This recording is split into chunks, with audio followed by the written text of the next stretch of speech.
Once upon a time in the heart of Manhattan, there lived a woman named Elara Vance. She was the kind of woman people stopped to stare at when she walked into a room. Not just because she was beautiful, but because she carried herself like a queen. Tall, light-skinned, with sharp cheekbones and eyes that never smiled. Elara always wore designer clothes and never repeated an outfit twice. She lived in a white mansion surrounded by guards, flowers, and a tall black gate that never opened for strangers. People said she was heartless. They said she had no family, no friends, no one she trusted, just money. But that was not the case. Elara's world changed after her husband had died a few months ago, and they never had children. Since then, she worked, traveled, and came home to silence. She had only one friend, Clara, who had been her biggest supporter since their childhood. But that life was about to change. One fateful afternoon, Elara sat in the back seat of her black Cadillac Escalade on her way back from the hospital after visiting her friend Clara, who had just given birth. Her driver, David, was moving slowly through traffic. He glanced at the rear-view mirror. "Madam, should I take the lucky shortcut? This traffic might hold us till night." Elara didn't answer at first. She was lost in her thoughts. The thought of Clara's baby in her arms filled her mind, which made her remember her dream of becoming a mother. She sighed and said softly, "Go through Harlem. I don't care if it takes 2 hours." "Yes, Ma," David said and turned the steering wheel. Then the car stopped. A red traffic light ahead blinked. David was about to comment on the jam when Elara raised her head slightly. "What's that?" she said, squinting through the window. David looked too. "What's what, Ma?" "There, near that pole. That lady."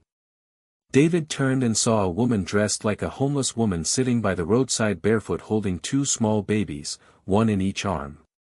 The babies were wrapped in what looked like old faded rags.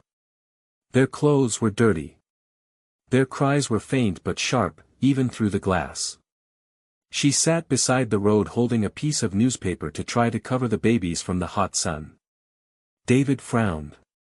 "They're always doing this begging trick.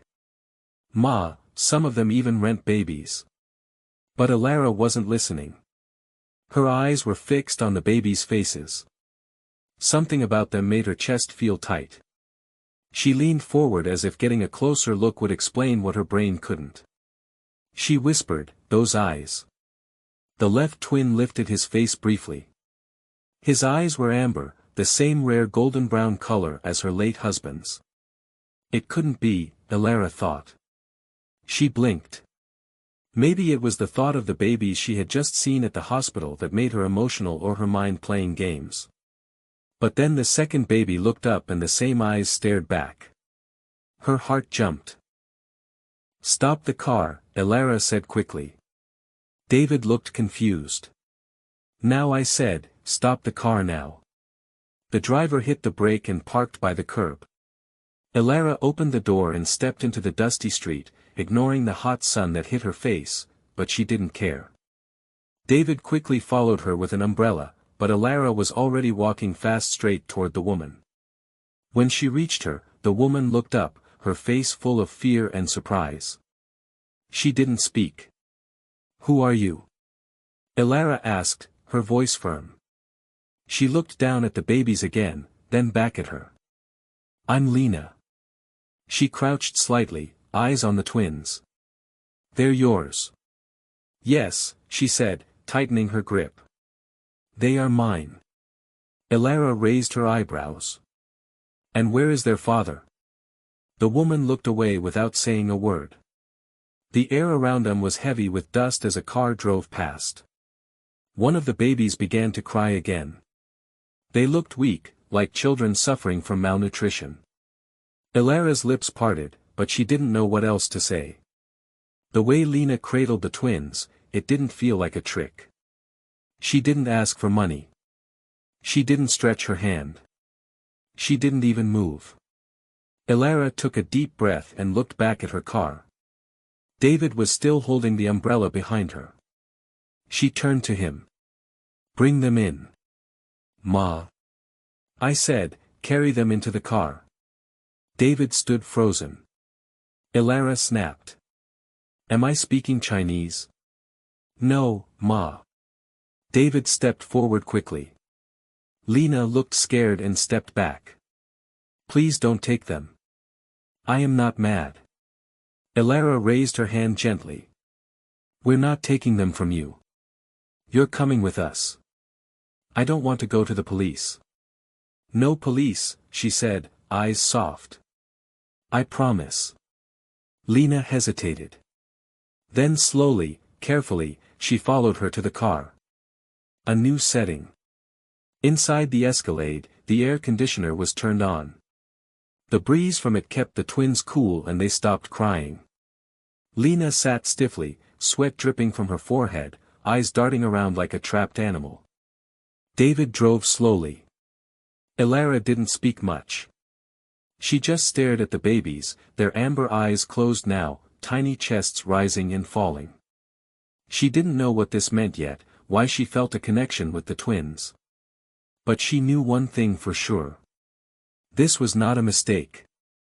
The car was quiet. Only the gentle hum of the air conditioner filled the space. Elara sat stiffly, her eyes glued to the two babies lying on her lap. They were asleep now. Their small faces were peaceful, but their skin was filled with dirt from lying on the street. She could still feel how weak their bodies were when she carried them into the car. Lena sat at the edge of the back seat, her hands folded, her clothes dirty and torn. Her eyes kept bouncing around the car from the expensive leather seats to the glowing dashboard lights. She looked frightened, like a child who had entered a palace she had no right to be in. Elara glanced at her but said nothing. She didn't know what to say. Her heart felt heavy but her mind was moving fast, too fast. Questions kept piling up in her head one after another. Who was this woman? Where was she from? And most of all, why did the babies have her husband's eyes? The car turned into her estate. The long curving driveway led to a giant white mansion surrounded by tall palm trees and a wide fence.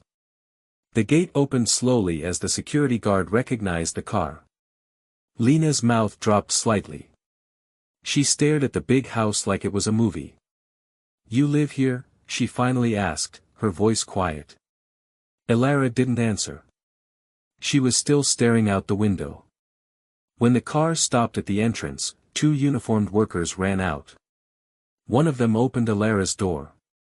Another reached to carry the babies, but she pulled back quickly. Don't touch them, she said. The workers stepped aside, confused. Elara stepped out carefully, holding the babies to her chest, her designer dress stained from their dusty old wrappers. Lena stepped out slowly, too. She wiped her feet on the mat like she didn't want to stain anything. David stood by the door, whispering something to one of the guards. The look on his face showed confusion and worry. James and Joshua. Inside the house, the lights were warm. The smell of lemon polish filled the air. A giant chandelier hung above the marble floor and soft music was playing from hidden speakers. Lena stopped at the door. She looked down at her muddy feet. Elara turned around. What is it? She looked up. I'm dirty. Elara stared at her for a second. Then she walked back and opened a nearby cabinet. She brought out a towel. Step in. She obeyed. Elara handed her the towel. Wipe your feet. She bent down quickly and did as she said.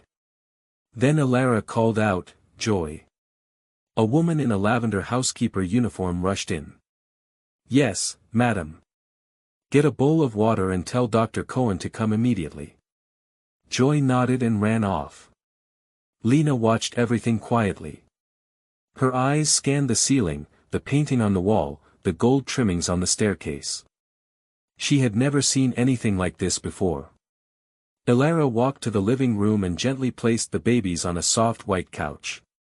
One of them stirred and let out a small cry. Lena ran over. Is he okay? She asked. Elara looked at her. Which one is which? She asked. That's James. The other one is Joshua. She blinked slowly. James and Joshua, she repeated as if testing how the names sounded in her mouth. Lovely names. Elara stared at the babies again.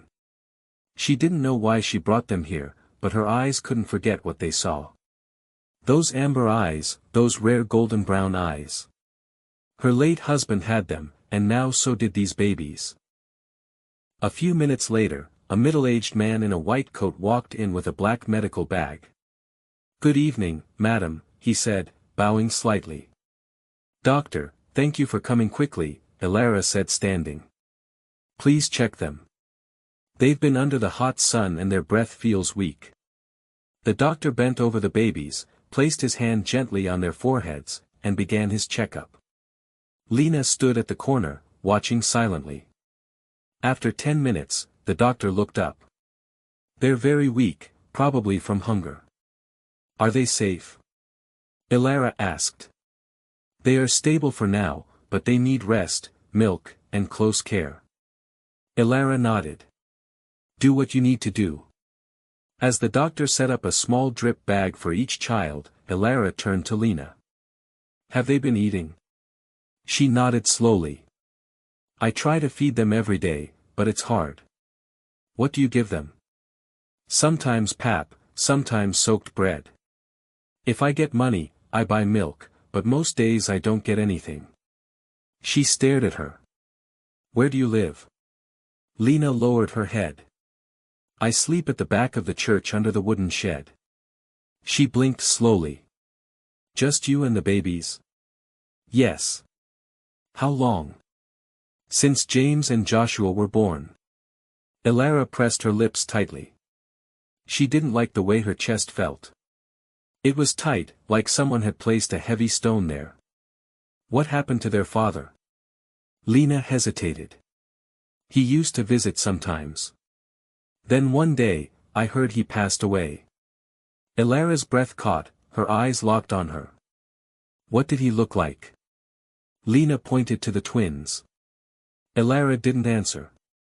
She turned her face away quickly.